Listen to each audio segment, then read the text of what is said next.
ne nañ ñun mënuñoo dem inspection du travail du ñu am dëgg mais wax leen ko nit ñi dégg ko. Combien de fois on a entendu ça? Combien de fois on a été sollicité? Beaucoup de dossiers sax jarul tudd. Oui. ci table justice. Mais voilà. ci suñuy naataango. Mais voilà. ci loo xam ne seen yoon de seen droit la. Seen droit la yoon jox na leen dëgg. Exactement. mais les entreprises refusent tey jii nii d'appliquer mbokk yi ngeen jéggal ñu di parenthèse la woon rek. et tamit lu am solo la rentrée des cours et tribunaux parce que mbirum yoon. dafa bëri ay sew-sew yi ci nekk. mënuñu cee woon ñàkk bañ a passer assez de temps nii. Effectivement. donc di leen ko jéggalu nag. alors donc ñu ñëw dugg ci biir waxtaan wi ndax yéen ñëpp yéen a ngi xaar nag ñoom seen xalaat ci li nga xamante ni moom moo lëmbe actualité muy l'affaire Farba Ngom nga xamante ni nag bu ñu toppee la chronologie des faits Pape Demba yow laa bëgg a ubbee sur cette affaire parquet financier bi dafa am communiqué sax bu njëkk a génn visé wuñu ko mu mel ni nekkul communiqué bu baax bi fake la après communiqué bu baax bi génn mu mel ni coow li jege na lu toll ci 125 milliards. après nag daanaka saisir nañ assemblée pour ñu lever immunité ki nga xamante ne moom mooy Farba Ngom moom it dans la foulée génn na janoon ak askan wi wax na li muy wax ay avocats génn nañ et en résumé sax boo xoolee li nga xamante ne moom mooy parquet financier bi à mi-parcours seen bilan 162 personnes arrêté nañ leen sur plus de 90 dossiers ñu dajale li nga xamante ni pour le moment ci 2 milliards 500 et quelques millions alors l'affaire Farba parquet financier sortie yi am ci avocats yi sa njàngat sur cette affaire. Tout d'abord man je tenais à Sénégal peut-être ñun dañuy ñenn ñi dañoo yàkkamti ci yenn fait yi parquet bi dañ leen installé. ginnaaw bu ñu leen nommé bu ñu plutôt bi Diomaye defee ce qu'on appelle chamboulement du Conseil supérieur de la magistrature août. Alors depuis août ñu commencé jël fonction septembre alors ci diggante boobu ñu jot ay dossiers yu bëri et démb moom jot naa génn di procureur expliquer ne li ñu jot bëri na d'ailleurs 162 personnes la ñu jàpp 162 donc ça suppose que commencé wuñu di jàpp tey wala bëgg a topp tey mais commencé nañ di bëgg a topp ba jàpp ay nit donc lu tax jamono jooju ku dul mbokk ñooñu wala ñu jege ci dossiers yi xamuñu jàpp nañ ay nit kan moo tax ñëpp di wax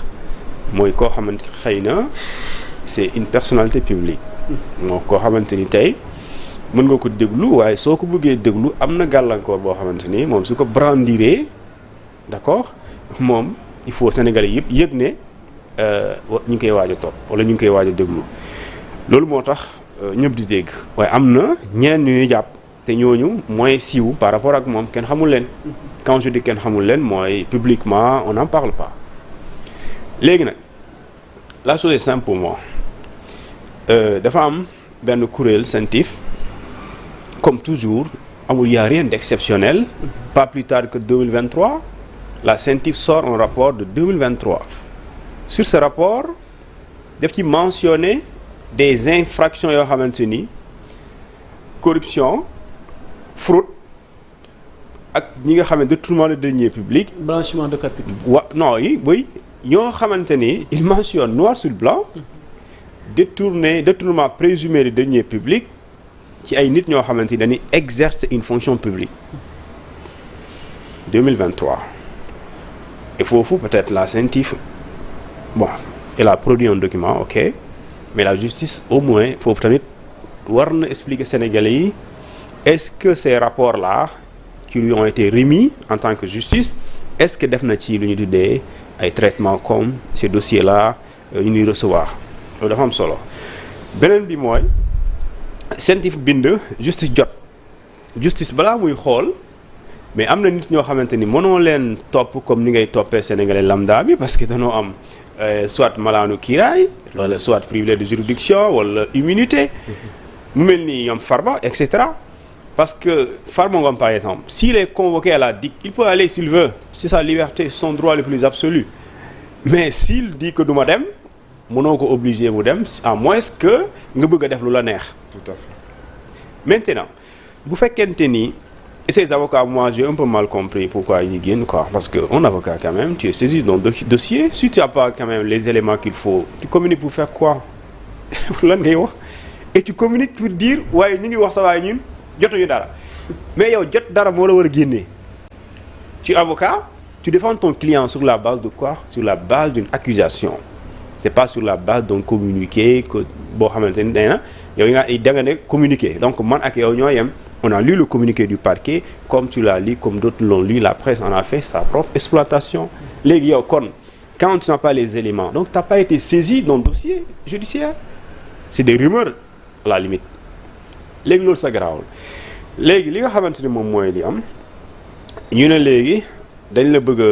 déglu parce que le projet après tout ça mooy convocation rek la audition moo si topp levé yi nii dañuy def procédure rek mais convocation moo si topp audition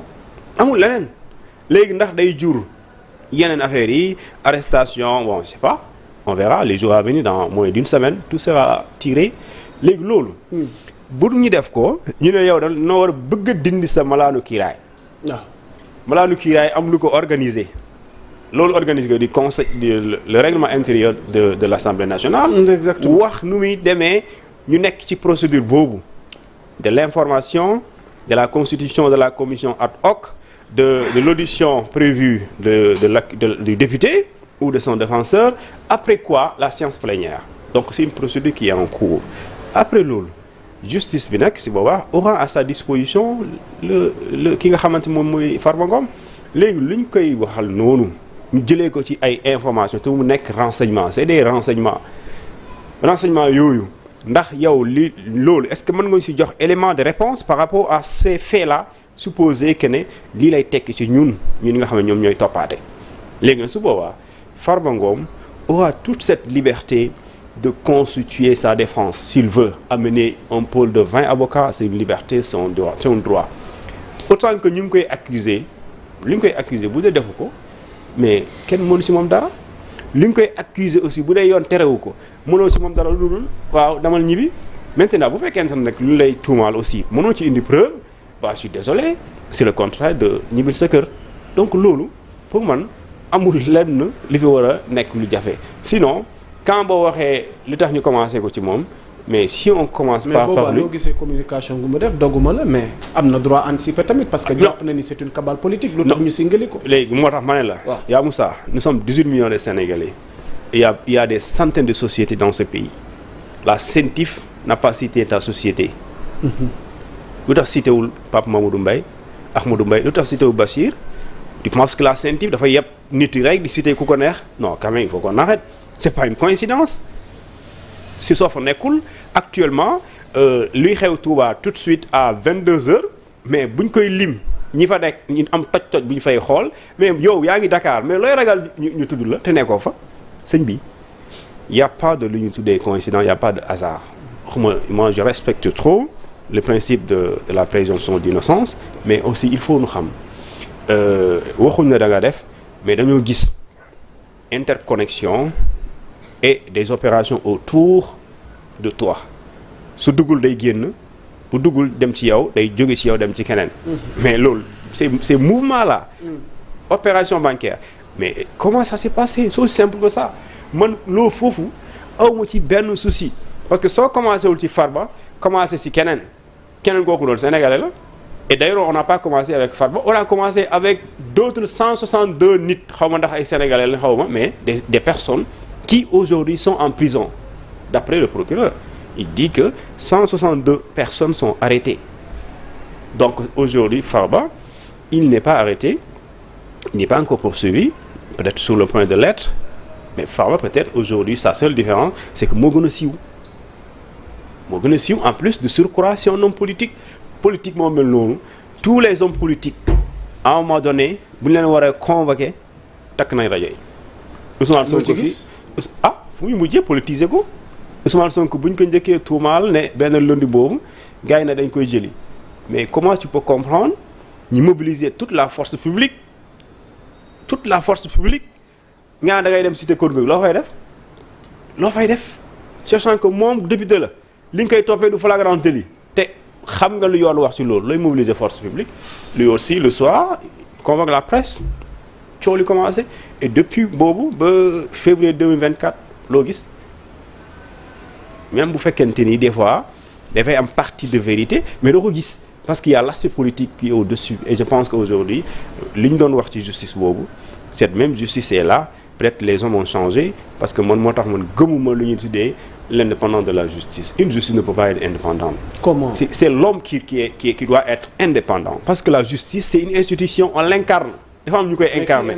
mais ce sont les acteurs de la justice. Aujourd'hui cette justice là comment tu veux ana léegi quand su ma la waxee ana justice da ngay dem fooy laal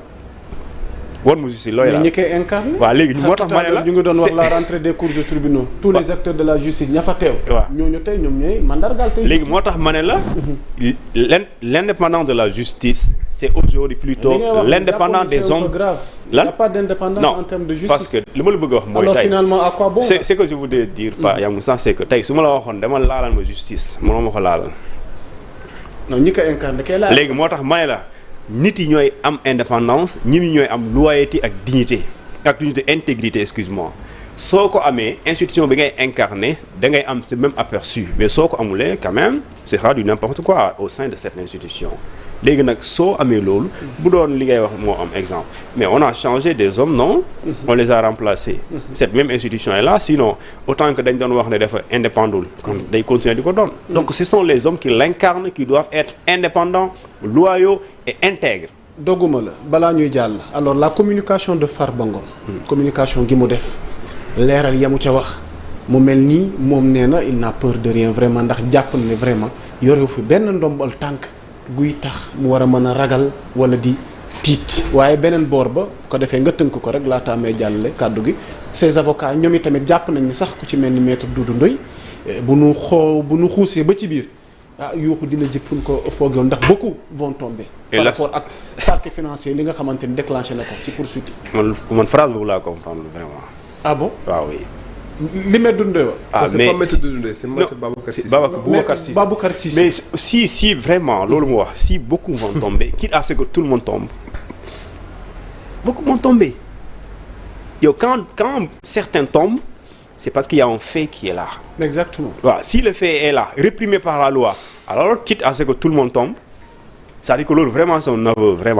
boo xam ne man xawul tam waxee noonu mais aussi Farba l'a dit il dit parler de la situation judiciaire de Farba Ngom c'est de xaw ma lan tijji yeneen nit yi wane lu bëri mais loolu pour man ça n'aide pas dans la communication façon léegi ñoom lu ñuy def di génn Farba Ngom c'est un acteur politique qui a ses militants qui a sa base qui a son parti qui a ses camarades et qui a cette liberté de faire une communication pour def lu ñu tuddee une bataille boo xamante ni demain parce que nag coow li muy wiiri li muy sori yëpp dafa am fu ñu jëm et foofu ñu jëm politique la day soxla politique léegi nag ce qu'il faut dissocier c'est que cette justice là et cette politique sinon buñ ko dissocier wul li fi amoon y a même pas parce que le président l'a dit ku nekk si ñun ne def introspection si sa comportement sa attitude muy acteur bi muy politique bi pour lu ñu dal entre 2021 et 2024 mu bañ a amaat Sénégal te lu ko fi indi dalu dul politique et politique boobu soo ko defaatee tu auras les mêmes conséquences pour ne pas dire les pires conséquences li fi am et entre 2021 et 2024 le Sénégal a traversé une période sanglante une période boo xam